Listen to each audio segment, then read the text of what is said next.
it sounds like the CruxViz is probably a really useful tool since it uses actual user data to put it together, as long as you're being careful with how you read it.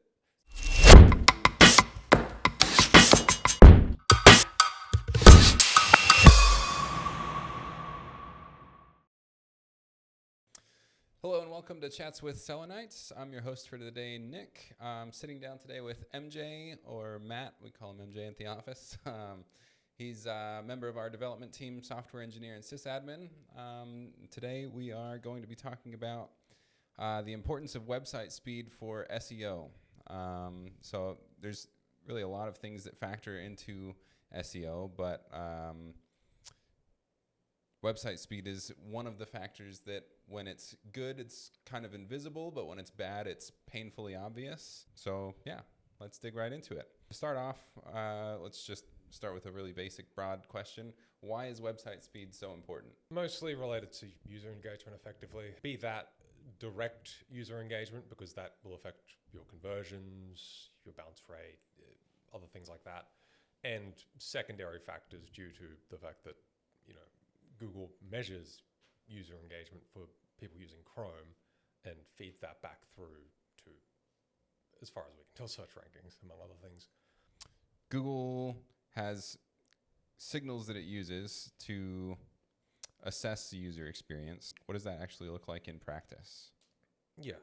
So as I mentioned, they do grab user data from Chrome directly to measure user engagement. They do also have which isn't necessarily the same exact set of data, but is effectively gathered the same way. They do also have the Crux, or a Chrome user experience report, which is also pulled from user data and effectively measures your site's speed and performance, etc. Typically, on average, it's very situational, but I'd say the most single useful tool is probably the Crux, the Google user experience data set. There's a CruxViz tool that one of their interns made a year or two back at this point, which is really useful because it maps actual user data they've gathered, and it maps it over time as well for all of the standard core web vital metrics they have in there, which it's not perfect. You've still got to keep in mind what you're looking at. And if a site has low traffic, they won't give results for it because they don't have enough volume. But it's probably by default the most singularly useful thing. Occasionally it can be useful for especially sites that aren't fully caching a majority of their content, doing load tests and things like that, to see how it behaves under traffic spikes and things. It can also be quite useful to just use the Chrome Inspector, the performance, and to a lesser extent Lighthouse tabs. Mostly that's very volatile. The testing is not consistent, and often the results are a bit buggy in terms of not what they tell you and what is visually actually happening. It can be a little iffy on lining up. But if you do a lot of tests repeatedly, and you're very careful about how you're reading it, that can be quite useful still. Mm-hmm. Cool. Yeah, it sounds like the CruxViz is probably a really useful tool since it uses actual user data to put it together, as long as you're being careful with how you read it. Yeah, I mean, the core web vitals are still occasionally buggy there, just because sometimes or at least functionally buggy, because they just wind up measuring something which is what it thinks is this, the LCP or what have you, but does not actually line up with what the site is visually doing necessarily all the time. Although that is typically much closer for actual user data than it is for Lighthouse measurements, which are a complete clown show. Mm-hmm. But yeah, the only other downside is ** there is it is worth, often you won't get data, or at least won't consistently get data for specific URLs, because often you'll have enough traffic site-wide, but not for an individual URL to give an answer.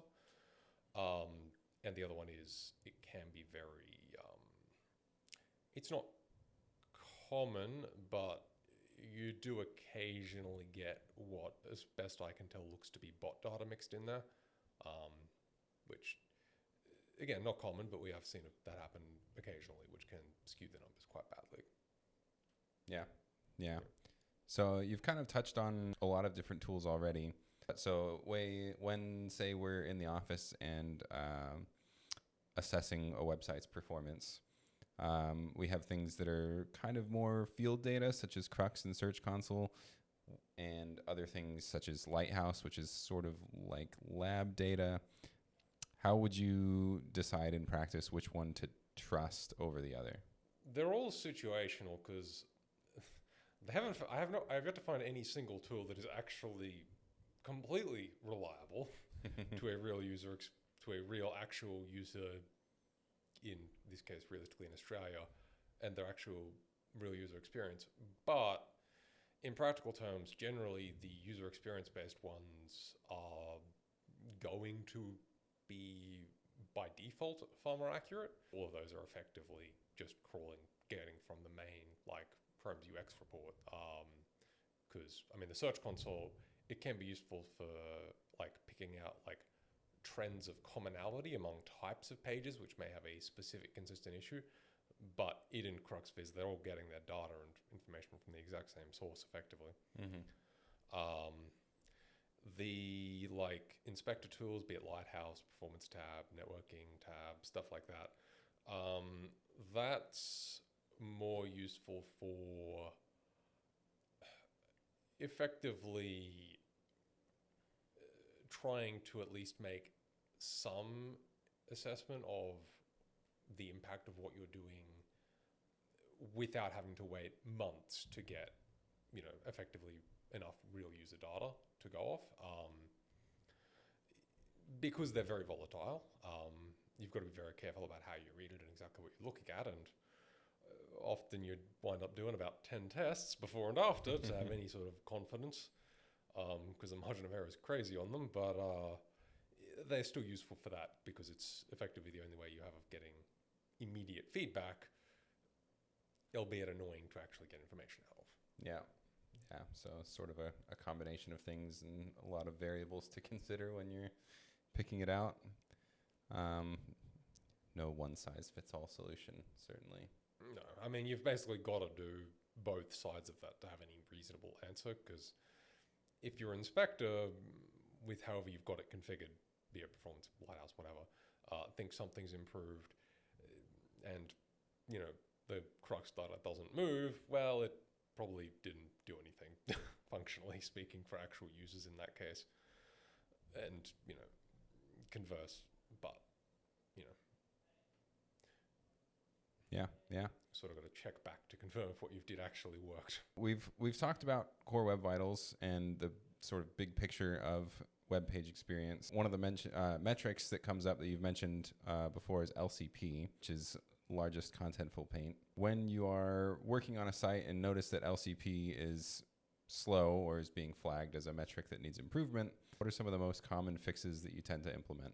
One of the more common ones by default is, so with the images, most prominently like the hero image or really anything that's like above the fold, just doing effectively a sanity check for image size, as in the actual dimensions, quality, and file size, in addition to like format, because you don't want to, if it's got no transparency or anything like that, you probably don't want to be serving it as a PNG if it doesn't have huge blocks of solid color or anything.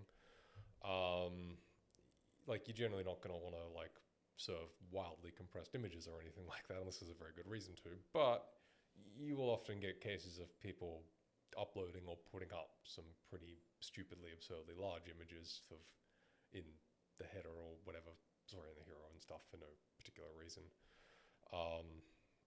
It's a little tedious, but like you can also get some fairly good results by effectively having it so it dynamically uses a cropped, not just a lower resolution, but also specifically cropped version of the image on mobile. Going down in resolutions, it helps to have some sort of gap there, but you've often got to be careful how you're the encoding standard is actually equivalent on the scaled down one, because if it's not, often it's not meaningfully smaller unless the dimensions are way smaller. But because for things like hero images, which is where this is most relevant for like LCP, they're usually way more vertical on mobile than desktop, where they're mostly horizontal typically.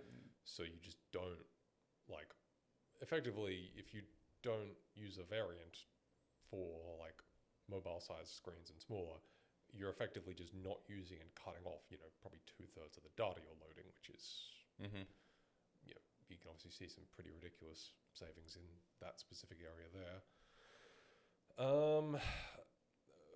In general, like, keep an eye on like the initial response time of the server for actually loading/serving the document. Often that will just be cached depending on the website. Like if it's just caching the page completely, that's going to be trivial. But if it's not, something to keep in mind. If it can be longer for whatever reason, and there are reasons you will get sites that will not have that be cached for a large percentage of users.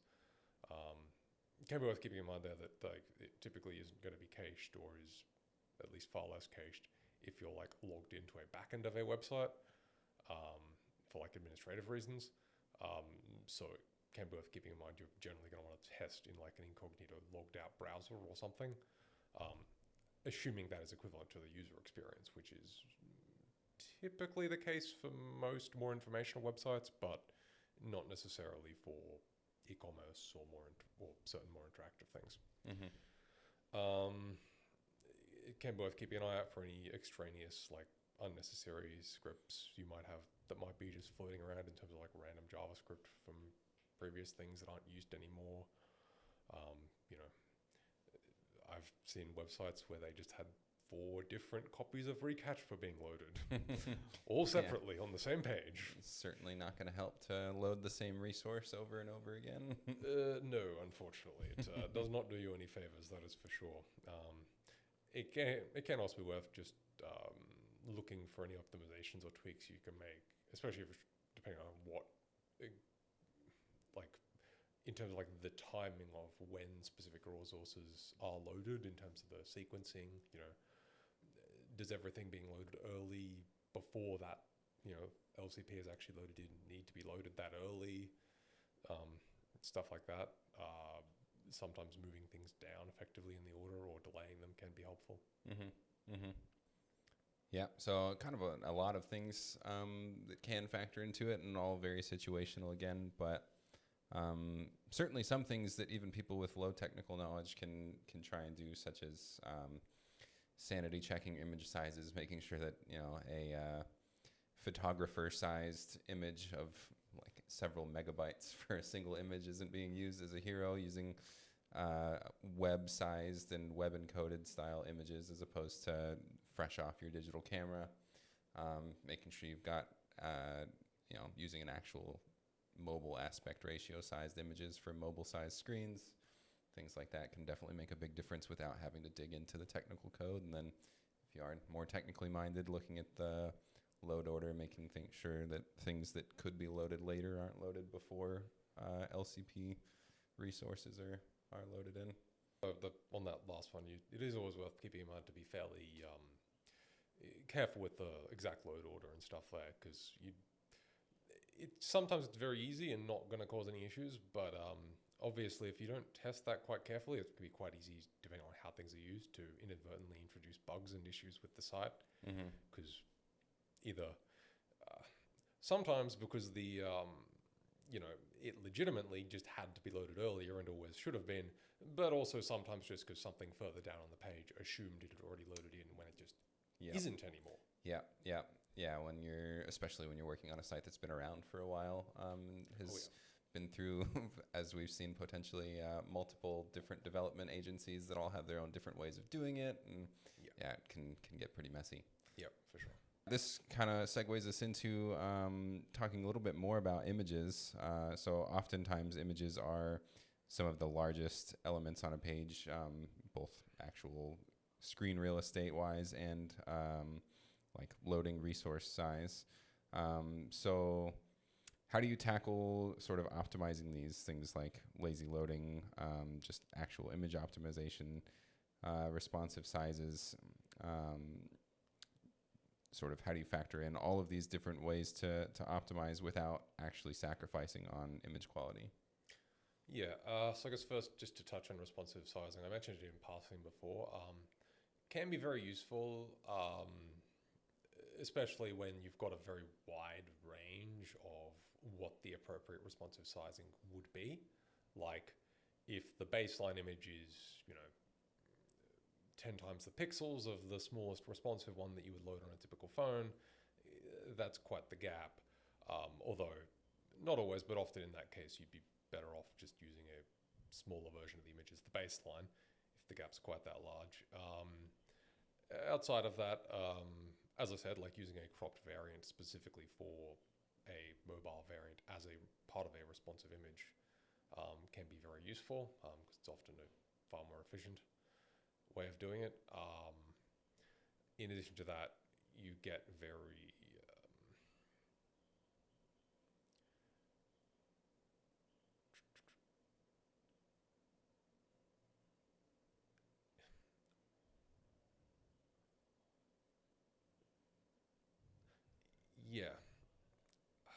it can be useful to have like some level of like oversampling on the images as well.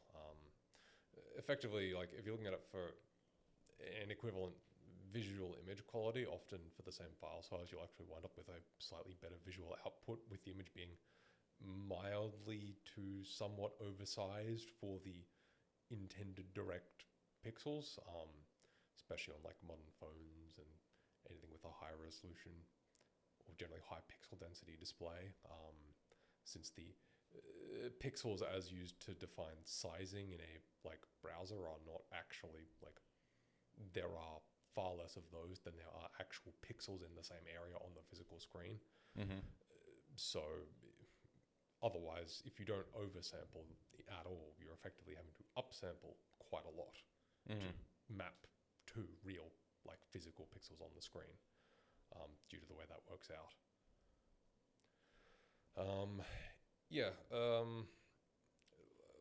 Lazy loading can certainly be useful to just delay the images that are like loading in that are not initially visible on like above the fold on initial page load. Not always the most impactful. It's very depends on the website, depends how it's structured. A lot of it also just comes down to what you're moving up the loading order effectively by doing that. Like, what is the other thing you are loading instead of those images? Well, to effectively try to load it what you're trying to load earlier there, because if that's getting the page from a user experience to seem like it's more responsive or loading in faster, then great, that's a significant improvement. But if it's just because it's getting your a random analytics script or some data for a form that's 3/4 of the way down the page to load in slightly earlier, then it's not going to hurt as long as you've like checked it and it's not actually causing any issues. But at that point, it won't really help either. Mm-hmm. Yeah, some things may be more valuable in real life than they appear for just the sake of making things seem like they're loading lazier, or it just depends what it's moving around effectively. Yeah, so we've talked about tools for measurement, and we've talked about a lot of sort of like site level changes that you can make to improve performance and these metrics. One thing we haven't really talked about at all is the actual infrastructure. So things like hosting, you've talked about caching a little bit, and CDNs, content delivery networks. So in your experience of those infrastructure related things, which do you say has the biggest impact on performance? It really does depend on the specifics of how the website is structured. In absolute terms, the one that can, where relevant, have the biggest impact is just straight up page caching. simply put, if you're caching the page, like the response time on the server there is almost always going to be utterly trivial, assuming it's not geographically located somewhere horrendous. And like when that works and is applicable for the use case, that's great. You'll get very low server response times by that almost by default. The slight asterisk there is, depending on how the website's set up, that can effectively be the case that you can't actually cache most of the pages, or you can cache the base page, but then it's an e-commerce website, and with the way that specific e-commerce website works, it is not easily able to cache the general page if it's serving a logged in user with stuff in their cart. And often that will wind up being a very large percentage of your traffic for certain websites or things. Often you'll get things like very rare queries, or be they due to being an actual search string or just a very specific combination of filters and such.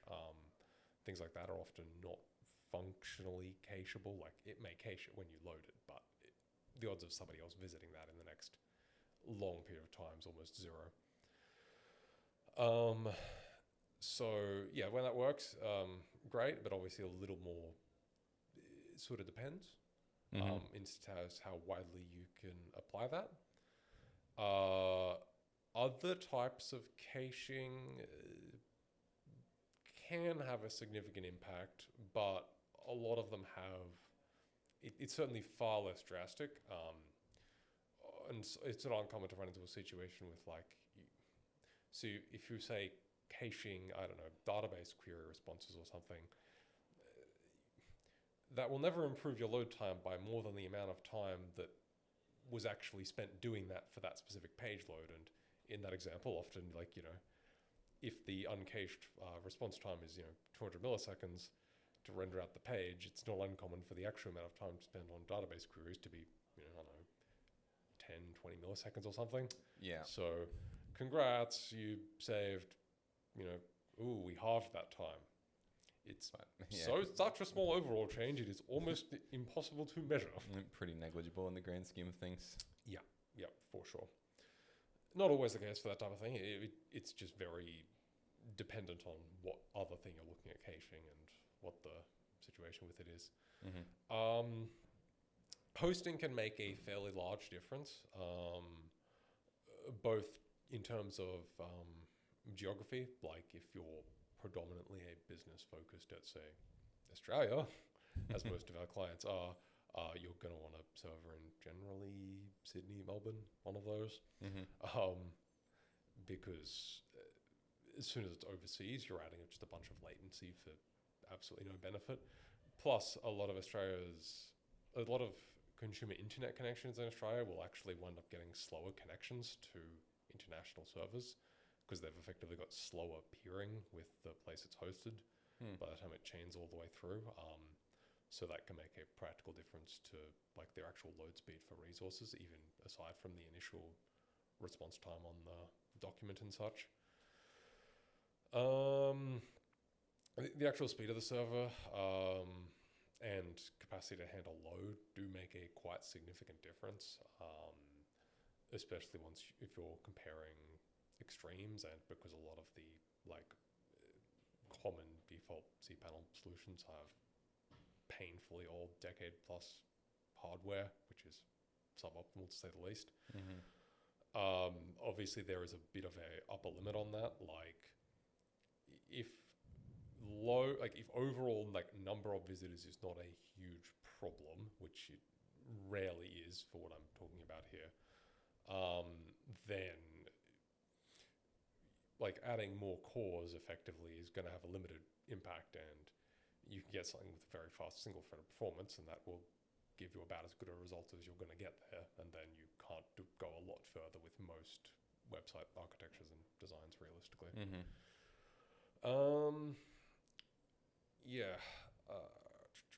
Other than that, CDNs.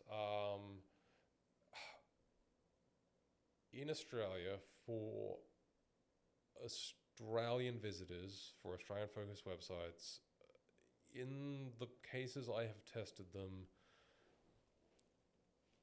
if you are comparing them to a not particularly performant server, then yes, you can see a significant improvement there, either because the server is just generally consistently slow, or because it has load issues, or it's inconsistent, or whatever. And in those cases, we have actually seen significant improvements where, for one reason or other, a client is stuck on whatever specific hosting or situation they're stuck on there.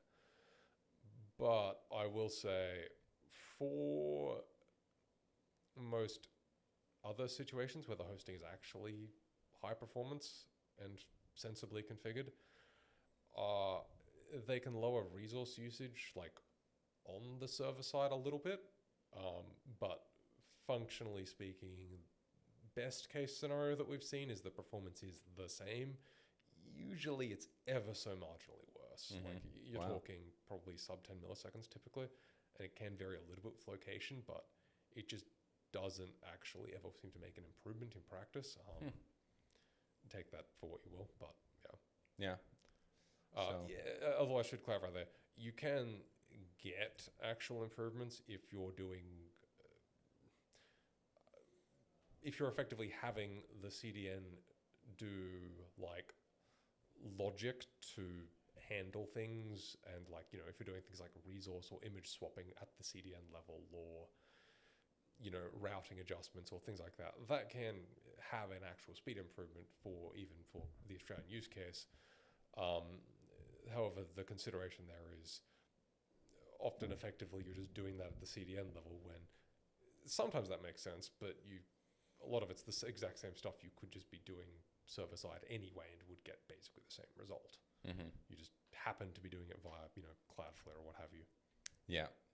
So for our use case in practice, probably the most impactful things from an infrastructure side would be page caching and, depending on the situation, hosting potentially. Two things that we could look at for probably a majority of our clients if we're needing to make improvements on the infrastructure side of things for speed. Yeah, that sounds about right. All right, one of the things that I wanted to dig into a little bit deeper that you mentioned in the last bit that we were talking about is how sites that have a lot of dynamic things, especially e-commerce sites, a lot harder to make this sort of improvement because they, in a lot of cases, cannot be cached. Just due to the fact that they're loading dynamic things, or if you're a logged in user, obviously it has to load in your user data or what you have in your cart, and these types of things is different for every individual person visiting the site. So in these types of situations, what are some things that you do to tackle improving performance? Yeah, so obviously you can still do the same things you would do on a regular website. The constraint is that when a lot of your traffic is non-cached, and in some ways often that traffic is disproportionately far more important because, one, they're almost guaranteed to be actual users, and two, well, they're the users that are actually putting things in their cart to buy. Because usually that's at least for a lot of e-commerce websites, it's not uncommon for that to be one of the earliest fork points where something's gone in the cart, therefore it can't cache pages reliably anymore after that point. Mm-hmm. In terms of what to do, now obviously at that point you're primarily looking at like trying to optimize server response time. That can be tricky. The easy one is obviously to make sure that the actual hosting is, you know, fast, but that has a finite upper limit for sure. Past that, I generally like look at what it's actually doing in terms of like the document rendering and what parts are taking the most time, and try to sort of effectively slowly break that down. Sometimes I'll effectively split test it if it's really bad and it's not obvious what's causing something, to like make a staging copy of the site and then test, you know, disabling half the plugins at a time, and then narrow it down for effectively doing whichever one's cause whatever looks like it's causing the most impact, just split that group in half and try to work out what's doing what in terms of the cause.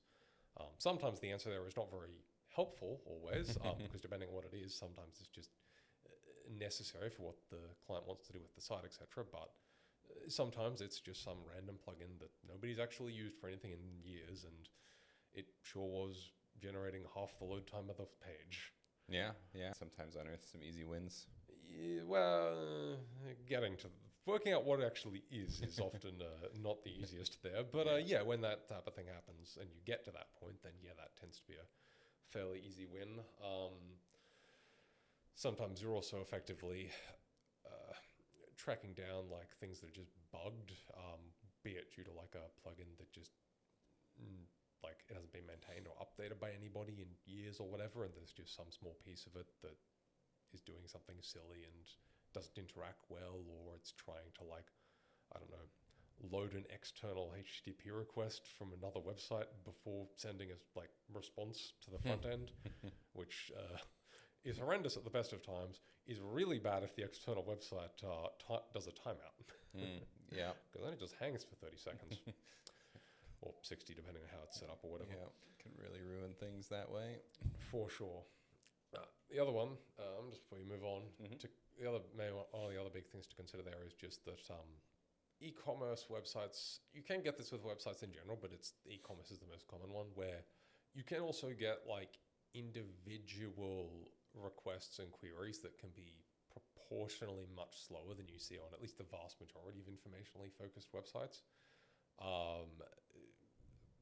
One I've seen in multiple cases, unfortunately, is stuff where you have effectively many filters being stacked sequentially as query parameters, like product filtering, which can, if it's been implemented extremely badly by a random plugin, can result in like response times that are like 10 times longer than a normal page uncached for that website, which is pretty ridiculous. That can go very badly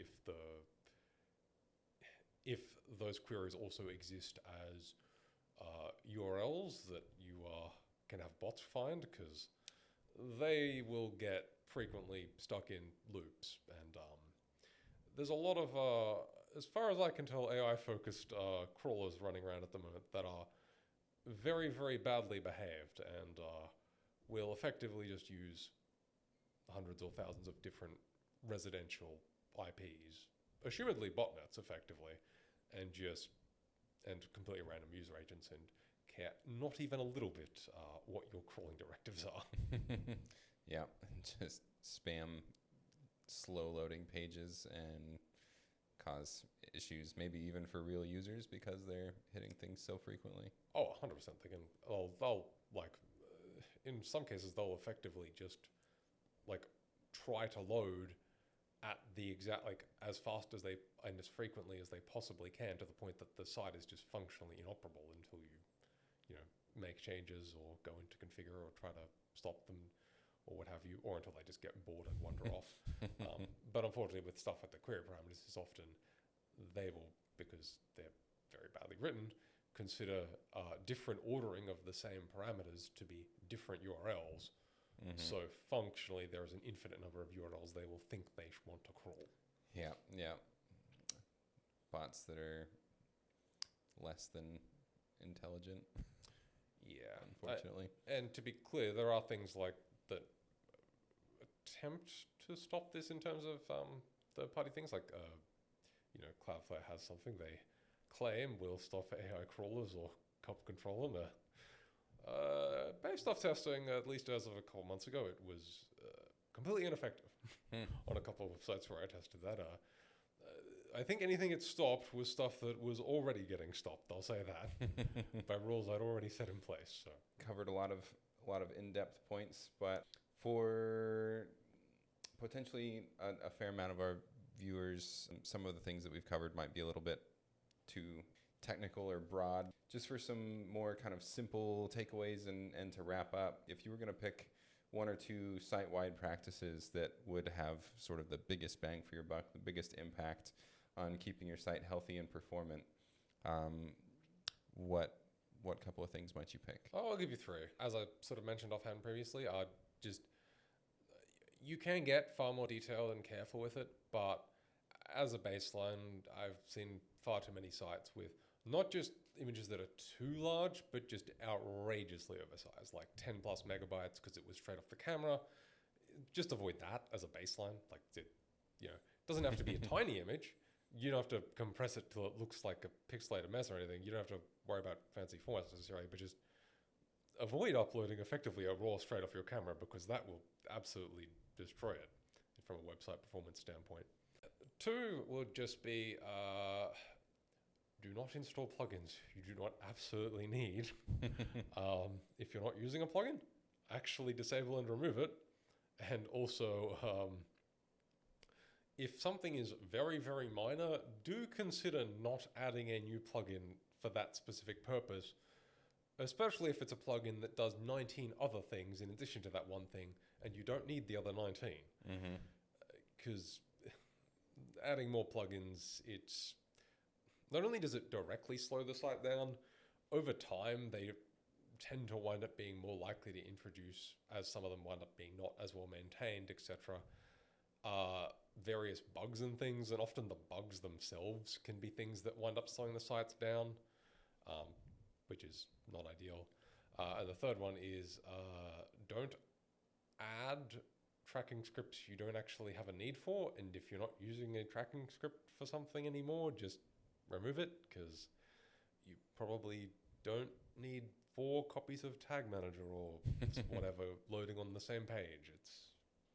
Yeah, we've definitely seen situations where a site that's been passed around through different marketing agencies and so on and so forth has a tracking script for each marketing agency that's had it in the past, and those marketing agencies often don't clean up after each other. So it's an easy optimization that we frequently make when we first inherit a site from another marketing agency is making sure that we're only tracking things with one script rather than 2, 3, 4 sometimes. Yeah. I mean, that's actually also part of the reason why you'll don't want to add, going back to the plugins thing, too many unnecessary plugins, as I've seen quite a few plugins which annoyingly add an additional copy of Tag Manager for their own tracking.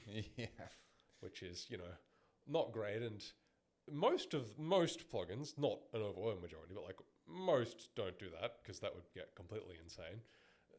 But if you're running, a lot, like, 40 or whatever plugins on a single website, if, 10% of them do that, that's a bit of a problem, to say the least. Yeah, it can really add up quickly. Great. Yeah, I think that's some really good info